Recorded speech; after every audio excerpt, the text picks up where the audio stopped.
Hello my dear students, कैसे हैं आप लोग। मैं आज एक नया टॉपिक लेकर के आया हूँ आइसोमेट्रिक ड्राइंग से, आइसोमेट्रिक प्रोजेक्शन से लेकर के ही। और मैं सबसे पहले आज आप लोगों को ये बताना चाह रहा हूँ कि आइसोमेट्रिक जब हम लोग प्रोजेक्शन पढ़ते हैं तो उसमें कुछ चीज़ों का, कुछ बातों का ध्यान रखना होता है। वो जो खास बातें हैं इसमें मैं आज थोड़ा सा क्लैरिफिकेशन करता हूँ इसका।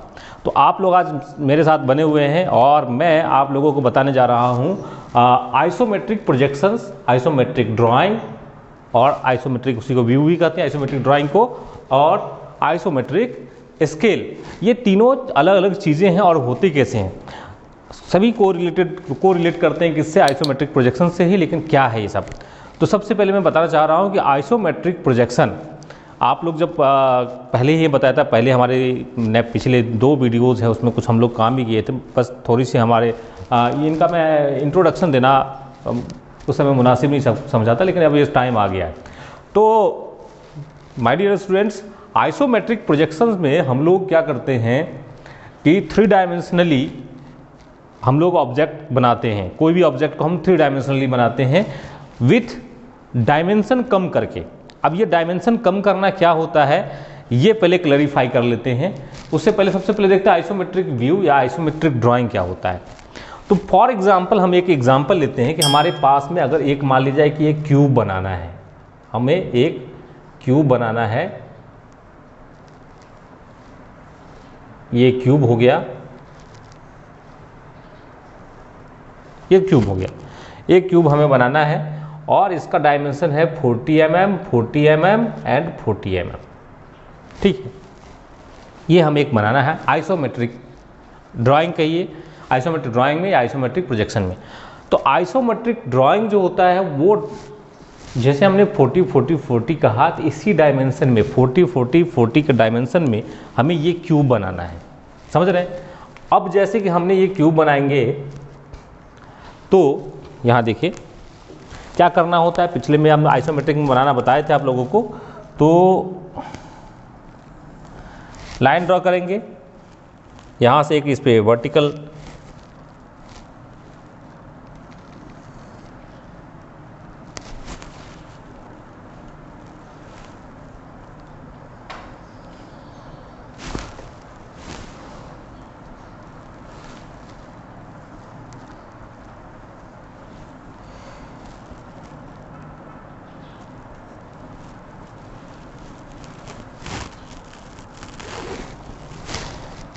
हम क्या करते हैं यहाँ से 30 डिग्री लेफ्ट में एक लाइन ड्रॉ किया, यहाँ पे 30 डिग्री, यहाँ से 30 डिग्री ड्रॉ कर किया। ठीक है, और ये डिस्टेंस हो गया कितना, 30 डिग्री, 30 डिग्री। ये एंगल हमने कट किया, 40 40 कट कर लेंगे, 40 यहाँ 40 यहाँ कट करके हम क्या करते हैं इसका बेस बना लेते हैं।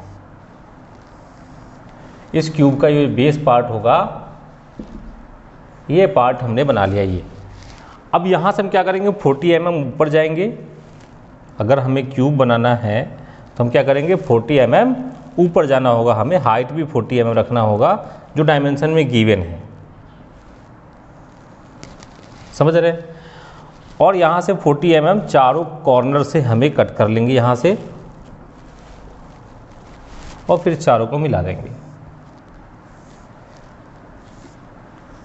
ये हम बता चुके हैं पहले भी।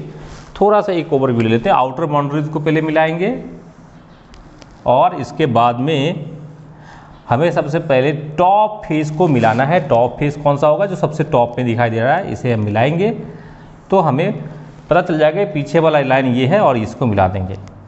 तो ये हमारा बन जाएगा क्या, एक क्यूब जो कि आइसोमेट्रिक ड्राइंग में हमने यहाँ से यहाँ का डिस्टेंस रखा है। ये डिस्टेंस हमारा आया है कितना, 40 mm ही, 40 mm का डिस्टेंस ये रखा है। यहाँ से यहाँ का डिस्टेंस जो है ये भी 40 mm है, और यहाँ से यहाँ का डिस्टेंस भी 40 mm ही। तो ये डिस्टेंस हमने रख लिया, 40 40 40 mm को डिस्टेंस रख लिया। ये हमारा हो गया क्या, इसको हम लोग कहेंगे मेट्रिक ड्राइंग या व्यू। समझ रहे हैं, आइसोमेट्रिक ड्राइंग या व्यू।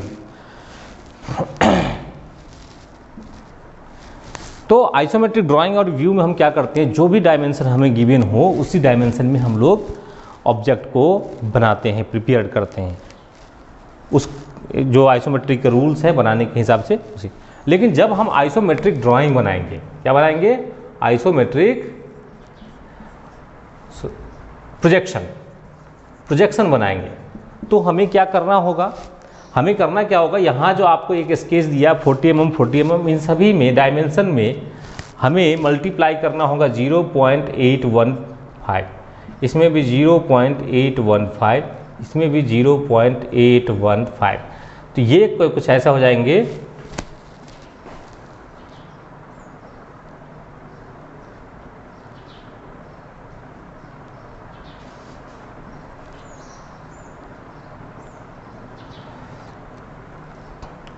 32.6, ये भी हो जाएंगे 32.6।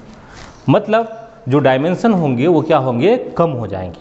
समझ रहे हैं, आइसोमेट्रिक प्रोजेक्शन में डायमेंशन क्या हो जाते हैं, वो ये जो एक्चुअल डायमेंशन होता है उससे थोड़ी सी शॉर्ट हो जाती है। अब शॉर्ट क्यों हो जाती है वो मैं बताऊंगा आइसोमेट्रिक स्केल में, लेकिन पहले हम क्या करते हैं, जब हम बनाएंगे तो सारा कंडीशन यही होगा, हमें बनाने का जो प्रोसीजर होगा प्रोसीजर बिल्कुल सेम ही होगा। यहाँ भी हम क्या करेंगे, एक लाइन लेंगे, 30 डिग्री का लाइन बनाएंगे, 30 डिग्री का एक एंगल लेंगे और उस एंगल से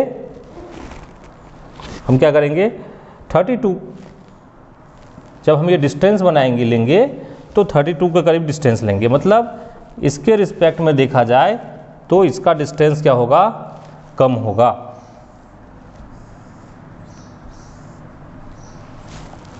जो ऑब्जेक्ट बनेंगे वो ऑब्जेक्ट थोड़ा सा छोटा बनेगा। ठीक है, यहाँ से हम हाइट लेंगे और फिर जो डिस्टेंस है 32 है, 32 आप ले लेंगे यहाँ से, और अगर ऐसे देखा जाए तो ये 32 बनेंगे। इस फिगर में और इस फिगर में क्या दिखा देंगे, थोड़ी सी चेंजेस दिखा देंगे। वो किस में, इसके साइज में। साइज क्या हो जाएंगे, जो आइसोमेट्रिक प्रोजेक्शन में होता है उसका साइज थोड़ा सा छोटा हो जाएगा। क्यों हो जाएंगे साइज में छोटा, ये एक्चुअल प्रोजेक्शन जो होता है आइसोमेट्रिक जब हम बनाने की कोशिश करते हैं एक्चुअल यही होता है, हमें पढ़ना बिल्कुल यही है ना। लेकिन यहाँ क्या, यहाँ एक चक्कर हो जाता है, क्या हो जाता है, हमें एक परेशानी हो जाती है कि जितने भी डायमेंशन, यहाँ तो मान लीजिए एक ऑब्जेक्ट है, क्यूब है, एक बार हमने मल्टीप्लाई किया तो सभी चारों, ये तीनों के तीनों डायमेंशन हमने मल्टीप्लाई कर दिया 32.6 आ गया। लेकिन अगर मान लिया जाए कि क्रिटिकल टाइप की इमेज है, एक क्यूब है, क्यूबॉइड है, स्फीयर है, डिफरेंट टाइप के फिगर है, तो डिफरेंट टाइप के डायमेंशंस होंगे और उसको फिर हम क्या करेंगे, सभी को पहले हम क्या करेंगे, मल्टीप्लाई करेंगे 0.815 से। तो इसको करना बहुत मुश्किल हो जाता है, क्रिटिकल हो जाता है। तो पहले हम ये डायमेंशन को मल्टीप्लिकेशन करते रहे या पहले हम सीखे। तो मीनिंग ये है कि आइसोमेट्रिक ड्राइंग, आइसोमेट्रिक प्रोजेक्शन बनाने का मेथड सेम है। आइसोमेट्रिक ड्राइंग हम इसलिए बनाते हैं कि हम इजी वे में, इजीएस्ट वे में सीख सकें। हमें कोई डायमेंशन में चेंजेस नहीं करने की ज़रूरत नहीं है, जो डायमेंशन गिवन है उसी डायमेंशन में हम बना दें। फिगर देखने में दोनों एक ही जैसा लगता है, बस इसमें क्या है, ये थोड़ा सा साइज में छोटा है, ये थोड़ा साइज में बड़ा है। ठीक है, अब ये कंडीशन आया कैसे, सबसे पहली बात ये कंडीशन क्यों आया। तो कंडीशन ये आती है कि मैं आपको बताया था कि आई व्यू कुछ ऐसा होता है कि जो आइसोमेट्रिक में हम कोई भी 3 डायमेंशनल जब देखते हैं तो हमें कुछ डिस्टेंस ले जाना होता है।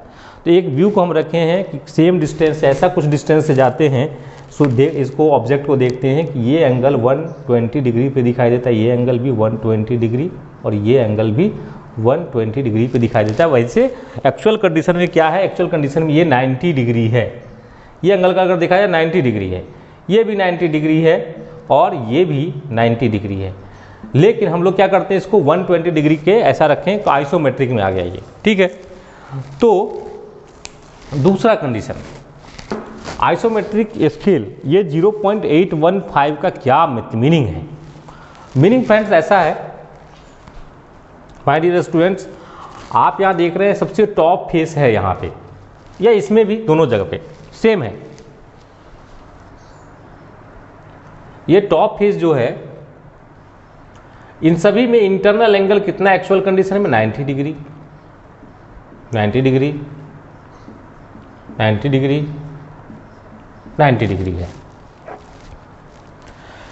लेकिन यहाँ जो हम देख पा रहे हैं कि ये 90 डिग्री है, यहाँ देख पा रहे हैं ये है 120 डिग्री, इसके सामने ये भी अपोजिट भी 120 डिग्री ही दिखाई दे रहा है, ठीक है, 120 डिग्री। ये अगर एक रेक्टेंगल या हम कह सकते हैं पैरेललोग्राम टाइप का ये दिख रहा है, पैरेललोग्राम में जो 4 के 4 इंटरनल एंगल्स हैं सभी का समेशन कितने होंगे, 360 डिग्री होंगे। अगर ये 120, 122, 40 ये हो गए तो बचे रिमेनिंग कितना, 120। तो ये एंगल जो हमें 90 डिग्री है एक्चुअल में वो 60 डिग्री दिखाई दे रहा है। यहाँ भी ये 60 डिग्री का दिखाई दे रहा है, समझ रहे हैं, ये 60 डिग्री है। और अगर 60 डिग्री ये है तो इसका हाफ एंगल मान लिया जाए, ये कितना होगा, ये कितना है, ये 30 डिग्री है। ये वही 30 डिग्री है जो यहाँ हमने 30 डिग्री रखा है, कहाँ पे, यहाँ ये 30 का अपोजिट ये 30 है, ठीक है, ये भी 30 है, ये भी 30 है, 30 डिग्री एंगल, क्योंकि हम 30 से इंक्लाइन करते हैं इसलिए यहाँ पे 30 दोनों साइड में आ रहे हैं, समझ रहे हैं। एक्चुअल कंडीशन में कितना होना चाहिए, एक्चुअल में तो 90 है, इसका हाफ कितना होना चाहिए, 45 होना चाहिए, समझ रहे हैं। अब यहाँ एक चीज़ हम लोग देखते हैं, यहाँ पे हमारे पास में हम क्या करते हैं, एक स्क्वायर लेते हैं,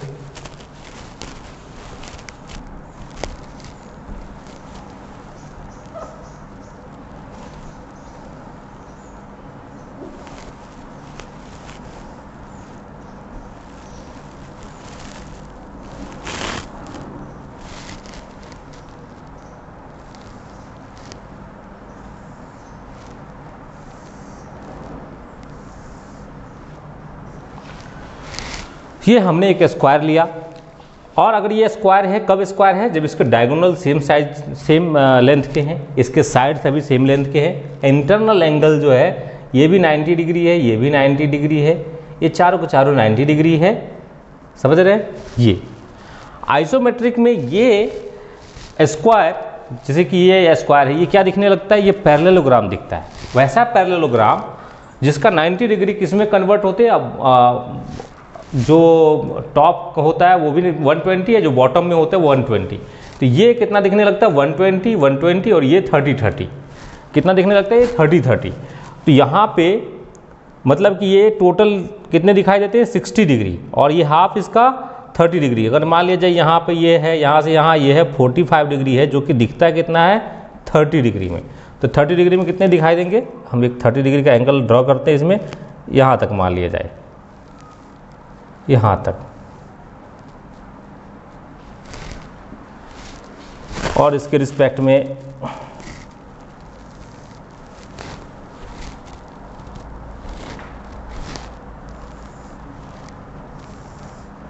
यहाँ ऐसा।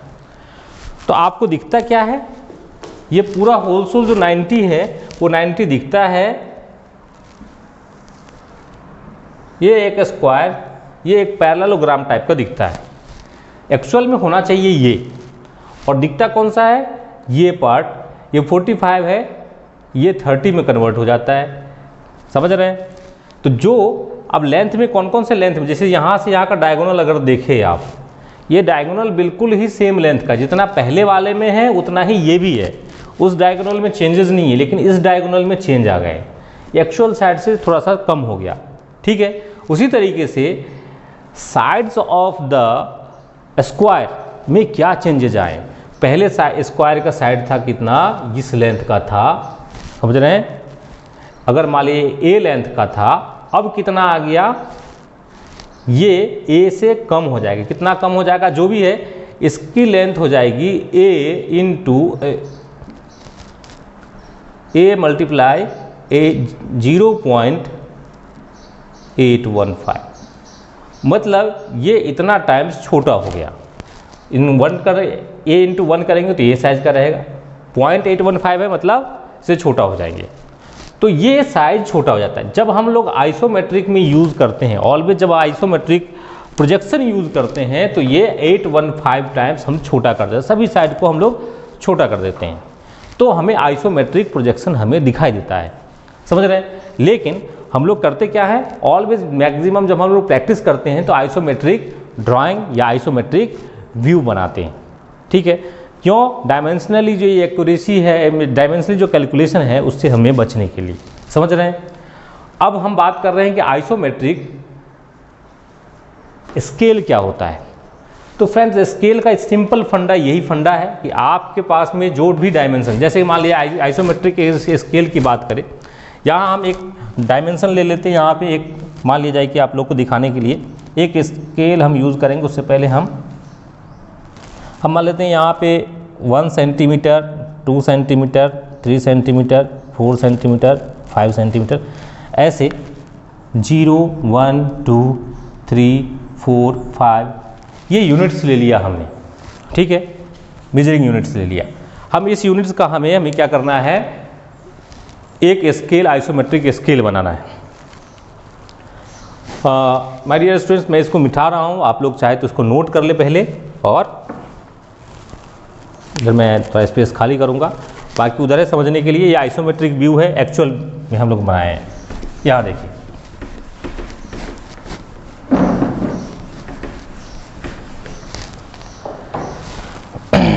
तो हम लोग क्या करेंगे, सबसे पहले आइसोमेट्रिक स्केल बनाना अगर हमें है, एक लाइन, हॉरिजॉन्टल लाइन हम ड्रॉ करते हैं। यहाँ हमने क्या किया, एक हॉरिजॉन्टल लाइन ड्रॉ किया। यहाँ से एक 45 डिग्री के एंगल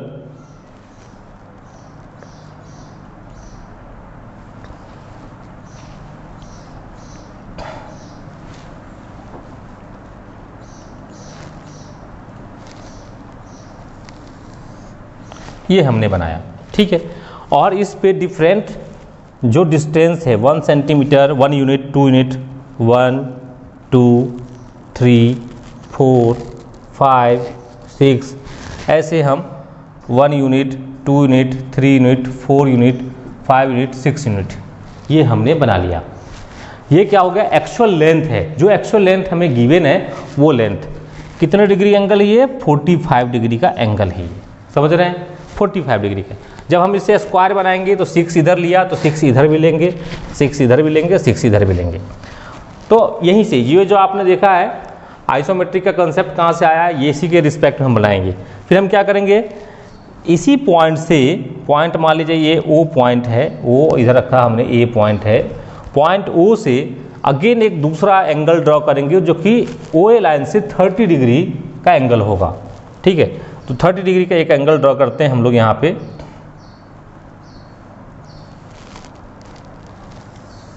ये हमने 30 डिग्री का एंगल ड्रॉ कर लिया। इस एंगल का मेजरमेंट मान लिया जाए ये है 30 डिग्री, ठीक है। और क्या करेंगे, जो भी पॉइंट है उससे एक्स वाई ओ ए से वर्टिकल लाइन, और कहाँ से, वह पॉइंट 1 से पास करेंगे, पॉइंट 1 से जो कि कट करे इस पे 30 डिग्री वाली लाइन पे, यहाँ से पास करेंगे, इस पे कट किया, यहाँ से पास करेंगे, इस पे कट किया,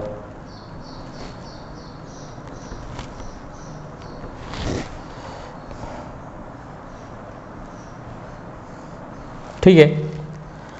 और जो डिस्टेंस पॉइंट बने हमें जनरेट हुए यहाँ पे, यहाँ से हम एक रोटेट कर देंगे लाइन को, पॉइंट ओ ए से आर्क ड्रॉ कर लेंगे उस पॉइंट जहाँ में कट किया है, यहाँ से